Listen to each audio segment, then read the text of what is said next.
90.1 Fast FM Magelang.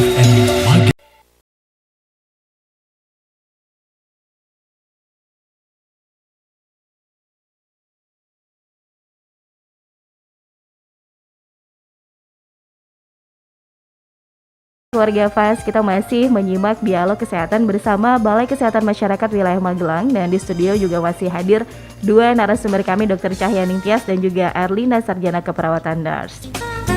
Kita masih membahas peran penting remaja dalam pencegahannya. Mungkin nih karena waktu kita juga nih dokter, langsung saja nih sebenarnya tadi kita sudah tahu remaja itu seperti apa, terus juga apakah remaja juga bisa terpapar COVID-19, ternyata memang tidak mengenal umur. Dan bagaimana cara menjaganya sekarang ini, apa sebenarnya sih peran remaja ini untuk menghadapi pandemi COVID-19 nih dokter? Monggo. Ya. Peran remaja bisa banyak dan menyeluruh. Misalnya edukasi ke keluarga terdekat, ke teman-teman. Itu salah satu promosi kesehatan. Kalau di kami itu kan ada tahapan kesehatan dari promosi preventif, kuratif lah. Jadi teman-teman adik-adik remaja ini bisa bantu preventif dan promosinya pencegahannya dengan cara tadi memberitahu keluarga terdekat, teman-teman bagaimana PHBS yang baik, cuci tangan yang benar, 6 langkah, menggunakan sabun dan air mengalir. Jadi tidak hanya dengan hand sanitizer, pakai air dan sabun itu juga sudah membantu membersihkan tangannya. Terus bagaimana cara memakai masker yang benar gitu. Jadi jangan asal pakai masker gaya tapi fungsinya tidak didapat manfaatnya dengan memakai masker yang salah.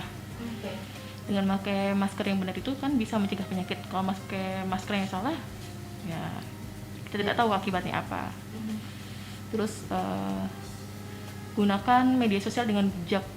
Itu juga bisa menjadi media promosi ya. Jadi sekarang ini banyak informasi di medsos tentang corona, A, B, C, D lah. Jadi adik-adik remaja ini bisa menyaring mana yang benar, mana yang bisa di-share ke teman-teman yang lain, ke keluarga yang lain, seperti itu. Jadi ini yang diharapkan dari adik-adik remaja ya.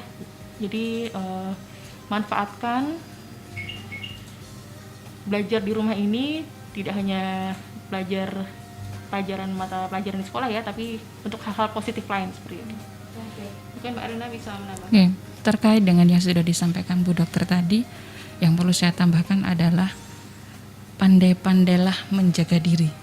Ya, ini peran utama dari remaja. Pandai menjaga diri, membawa diri.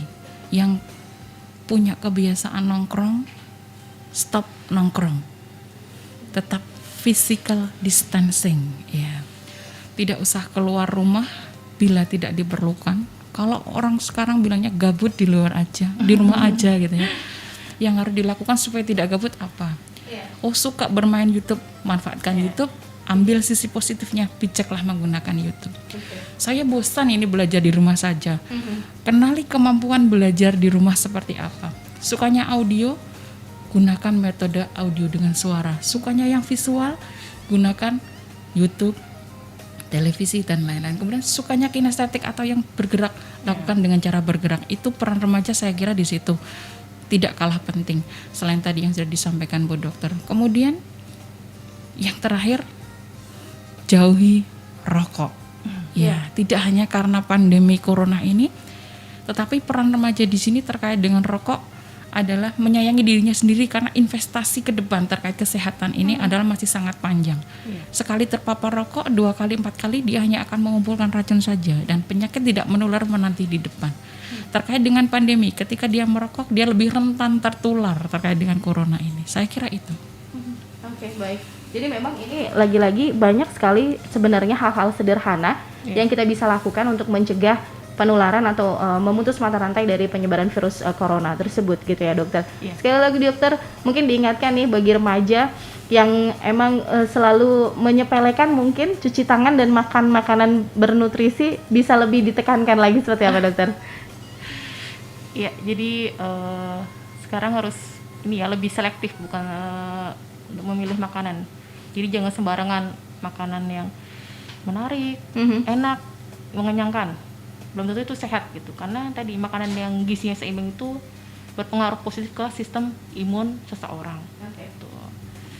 Terus ini kan bentar lagi mau puasa ya. Iya. Nah, takutnya nanti ada kegiatan ngabuburit, itu sebenarnya sebaiknya dihindari. Tadi kan tidak ada nongkrong tapi ada ngabuburit lah, tapi yang Sama ditakutkan saja. itu.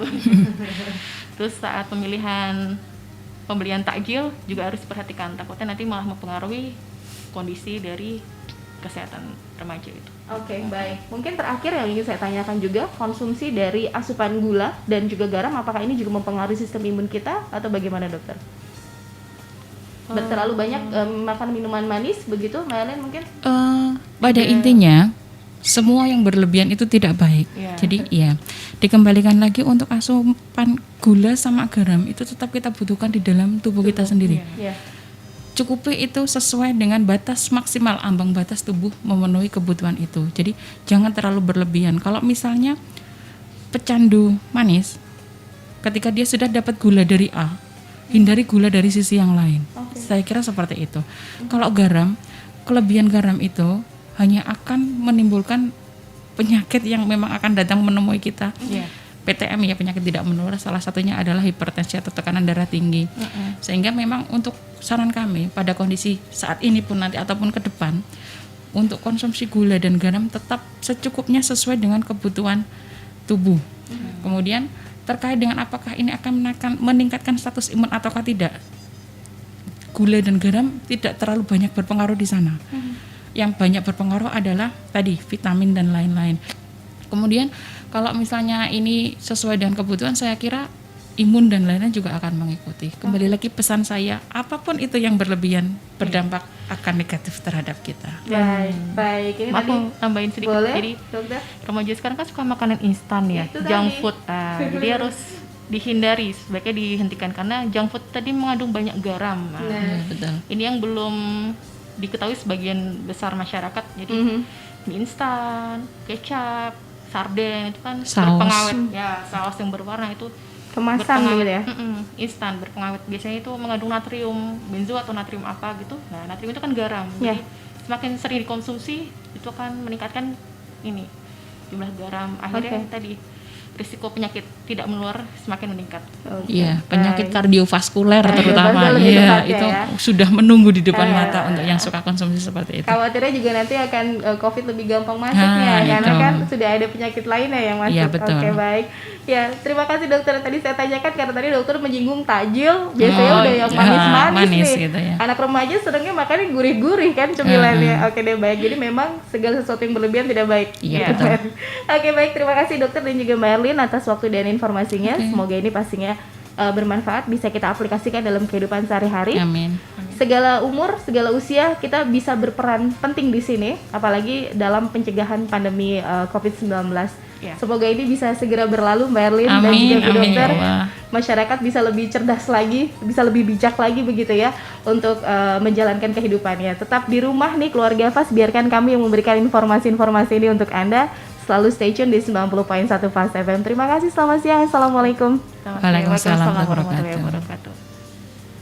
Ya, baik, demikian tadi keluarga Fas bincang kita bersama rekan-rekan dari Balai Kesehatan Masyarakat Wilayah Magelang. Terima kasih untuk Anda yang sudah ikutan bergabung lewat 314330 atau SMS dan juga WhatsApp-nya di 0815 7870 940.